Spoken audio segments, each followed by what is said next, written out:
Did I forget? Okay, so today we'll be looking at the project-specific cost of capital. In our last classes, we've been discussing cost of capital, and we've looked at equity, we looked at debt, types of equity, and also types of debt, and also how to get their costs, respective costs. And so we've also looked at a question that requested that we calculate WACC after computing all those things. So today we'll be looking at project-specific cost of capital. So when we talk of a cost of capital that is project-specific, we are saying is that cost of capital that reflects the necessary risk that is associated with that project.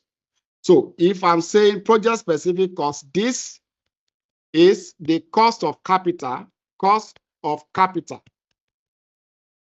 that reflects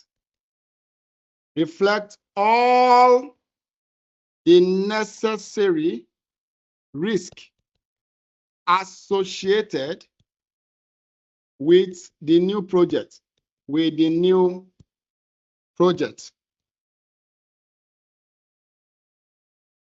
When a company diversifies risk into another business, the business risk of such a company changes. Hence, there is a need to recompute the company's cost of capital,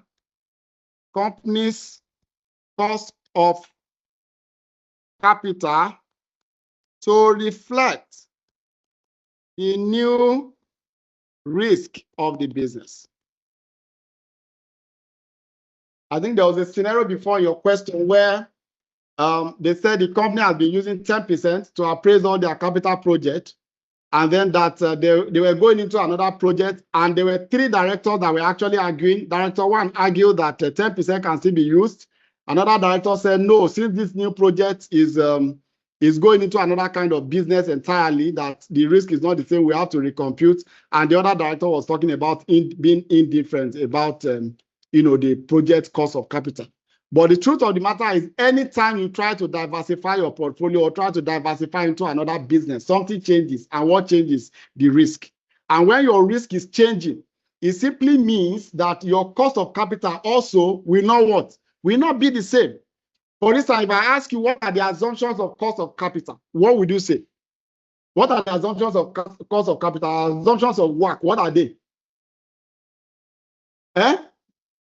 No thinking. Just remember your WACC formula. Remember WACC, KE times VE over VO. So for that WACC to remain the same, it means that all those parameters must remain the same. If you pick equity, cost of equity must remain the same, value of equity must remain the same, the cost of debt must remain the same, value of debt must remain the same. If you now look at equity, you now want to dissect equity. Remember, one of the major things that contributes to the cost of equity is the risk of that business. Remember your capital. So it simply means also that the business risk must remain what? The same. These are the assumptions of WACC. So anytime a question gives you a scenario and you think those assumptions will no longer hold, it simply means that whatever cost of capital that you have in that question will no longer be suitable for the project appraiser. What do you need to do? You need to recompute that cost of capital. And that recomputation is what you call what? Computing project-specific what? Cost of capital. Why? Because you want a cost of capital that will reflect all what? The necessary risk associated with the new business. Do we get what I'm saying? The good thing here is your exam, this risk recomputation is based on, is more from the capital asset pricing model part. Remember your CAPM, right? From what we did before, we said CAPM using capital asset pricing model, CAPM. And that model said that KE equals to RF plus what, guys? Beta into what? RM minus what? RF. This is all that we know. What that simply means is that if I'm going into a new business, what happens? This cost of equity is going to be changing. Why is it going to be changing? Because beta also will be what? Will be changing. And I told us that this cost of equity are two. You have cost of equity of a geared company, and you also have what? Cost of equity of what? Ungeared company. A geared company is a company that has both debt and equity, right? An ungeared company is a company that has what? Only what? Only equity, no debt. In that case, I will be right to say that my CAPM here is RF plus beta what? Equity into what? RM minus RF. And here, cost of equity of a geared company, RF plus beta what? Asset into what? RM minus what? RF. If a company is ungeared, it means that company does not have debt. It means if it doesn't have debt, it means that cost of equity of ungeared company equals to the WACC of that company. Is that not? Because the company does not have debt. Look at this. Any issue yet? Anybody? Can we move further? Abby? If the company, cost of equity of ungeared, so it means if this is 10, it means cost of debt is 0. Now they don't have any debt. Proportion of debt is 0, right? It means my WACC becomes KE times VE over VO plus my KD is 0. I mean, sorry, KD value rather. Value of debt is 0, Nabi, because you don't have debt. It means anything from this debt part is 0. It means the cost of equity here becomes the cost, the WACC also. I don't know if you get what I'm saying, because at the end of the year, you're going to be having 100 over 100, right? Because your total capital structure will be the total value of equity you have. Are we together, guys? All right, let's proceed. In our earlier classes, I tried to explain the difference between beta asset and also beta equity. When you talk of beta asset, we are saying systematic risk that reflects only what? Business risk. And this guy reflects both what? Business risk and what? And financial risk.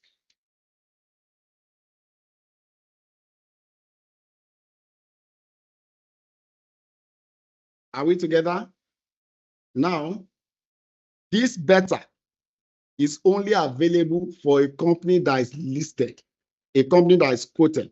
What it means is that if you have a company that is unquoted, you cannot get their beta because you don't have the data of that company. Where? In the market, in the active market. It means you need to use a proxy company. Now, if you want to use a proxy company for two companies or two businesses that are into the same line of business, ordinarily they are supposed to be having the same EBIT, earnings before interest and tax, true or false? Because they are faced with the same business risk, the same market, everything the same thing. So it means if everything is the same, it means that assume that we should have the same earnings before interest and tax. But in real situation, it is not like that. So we are now saying that if we have that assumption that two companies that are into a similar business should have the same risk, it means that for a company A that's into motor vehicle business, company B is also into motor vehicle business. It means both of them should have the same BA. True. Because they are all in the same line of business. If that is the case, now let's assume that you now have company A. Company A is financed by both and debt. Company B's beta equals to, let's say beta asset now, equals to 0.8. Now remember, if I want to calculate the cost of equity for this company A, remember company A is a geared company, true? Right? Now, if I want to compute the cost of equity for company B, company A, it should be cost of equity of what? Of a geared company, true? Please, are we following? Why am I computing cost of equity of gear? Because the company has both what? Equity and Equity what? and debt. It means that the CAPM that I should have for this A at the back of my mind should be that KEG equals to RF plus beta equity into what? RM minus RF. But if you look at this company A is unlisted. If A is unlisted, it means I can't get the beta of A in the market. Abi? But I have a company that is into a similar business. What's that company into? They are all into vehicles. And they've given us what? The better asset of this company B. Can I use this 0.8 of company B for A? Can I use it? Why? Because they have the same risk. So, but if I now say this A, this 0.8, I'm going to be using it for A. Can I use this RF plus 0.8 into RM minus RF for this company B now? No. Why can't I use it? Because the better asset that I have reflects only what? Business risk. Because this guy is both equity and debt, what do I need to do? I now need to add their own what? Debt finance into that 0.8. Do we understand? That process of adding financing side or financing effect into a better asset is what we call the regearing that people talk about. Abi, regearing. The opposite of it is degearing or ungearing. When you are ungearing, it simply means that you are trying to do what? Remove the financial effect. Are we good? Now, look at this scenario now. I have again company A. Before we go into questions, company A, and then I have company B. Company A is finance by debt and equity, no better. Company B is our proxy, the same line of business, and this guy has a better equity of 0.95. Now I want to get the cost of equity for company A, which I'm working on. Now, cost of equity for company A, because they get cost of equity, I should be expecting RF plus beta what? Equity into RM minus what? RF. Is that? So can I use this 0.95 for company A?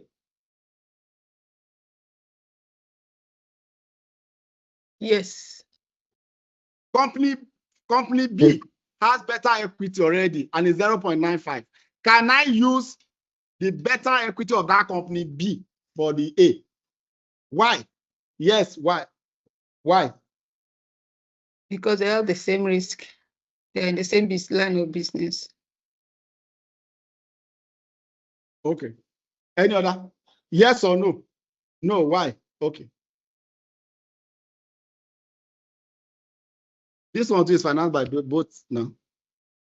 Better equity has both financial risk and okay, no, why?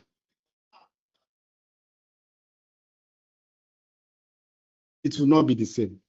So their financial risk, they don't have the same financial risk. Remember, the only thing that is same for them is what? Business risk, which is the better asset. So it means if they want to give to me is better asset of company B, I can pick it and run with it. But if they give me a better equity of company B, the proxy company, remember that they don't have the same capital structure. In that case, what do I need to do? I need to remove the financial risk of company B from that better. Can I move on? Any issue? Okay. So in this case, what will be our step one? The gear, right? The gear, the better equity of what? Of company B, which is our proxy, to get what? The better asset. And then our step two, after getting the better asset, what do you do?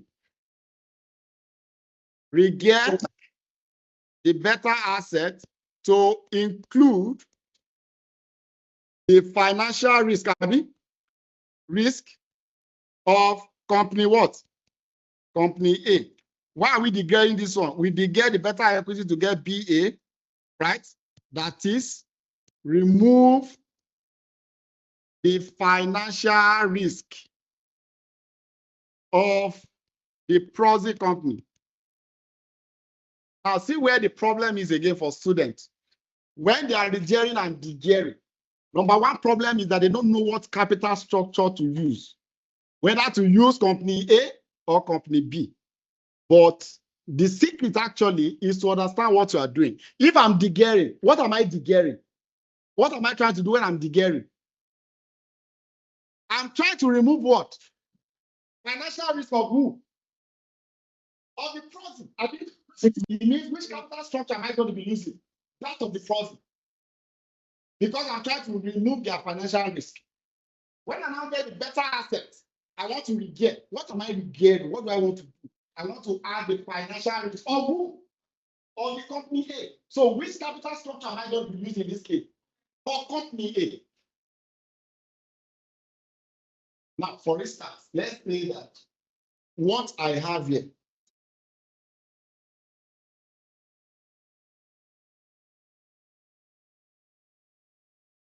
I have company A, better equity equals to 0.85. I have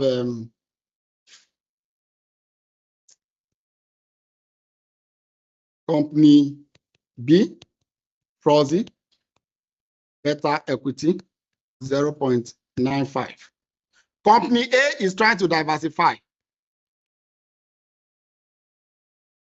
Diversify into a new business.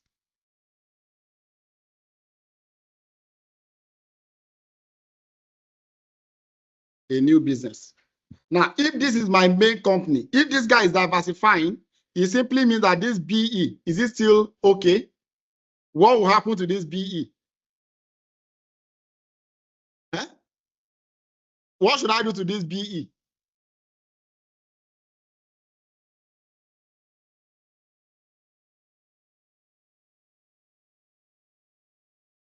Capital structure is same thing.